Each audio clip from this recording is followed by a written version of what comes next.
नमस्कार. कथाकथन 56. कथेचं नाव आहे ध्येयदान सर्वोत्तम. ध्येयदान सर्वोत्तम. चार्वाकवादी लोक म्हणतात ध्येयदान सर्वोत्तम.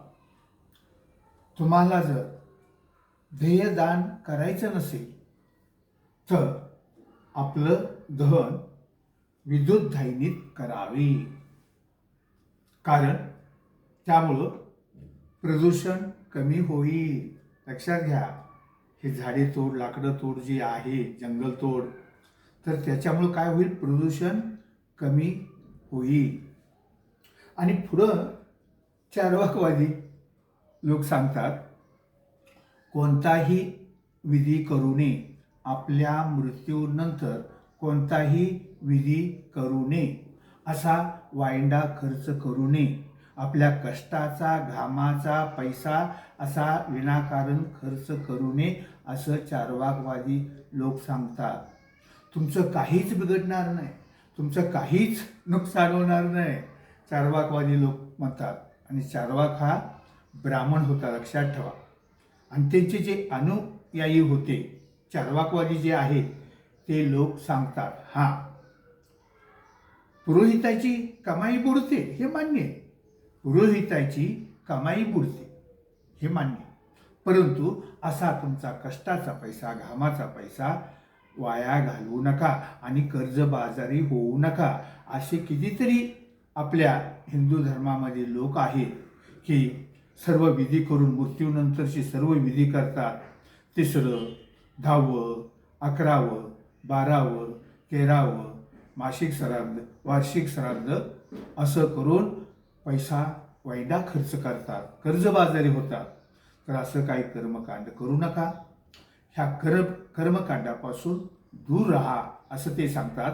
ह्या कर्मकांडांच्या, हे जे काही सध्या कर्मकांड चालू आहे, तर त्याच्यातून मुक्त व्हा, बाहेर पडा, तुमचं काही नुकसान होणार नाही, असं ते सांगतात. आणि धैर्यवान बना म्हणतात आपणाला, ते लक्षात ठेवा.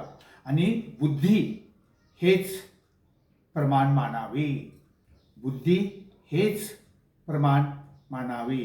लोक तुम्हाला काहीच म्हणणार नाही. धैर्य दाखवा आणि तुमच्या पाठोपाठ बाकीचेही ह्या रूढी परंपरा जे काय आहेत, विधी करायचं मृत्यूनंतर, ह्या हळूहळू बंद होतील. कारण आजपर्यंत जगात जवळजवळ 5000 धर्म आहेत. एकाही धर्मानं आत्मा आहे हे सिद्ध केलं नाही. विज्ञानानेही अजून सिद्ध झालेलं नाही. आत्मा आहे, तो भटकतो अवकाशात, अतृप्त आत्मा भटकतो, तृप्त आत्मा स्वर्गात जातो. हे सर्व भ्रामक कल्पना आहेत. हे विज्ञानानेही सिद्ध झालेलं नाही. ह्या सर्व धर्मानेही कोणी सिद्ध केलेलं नाही.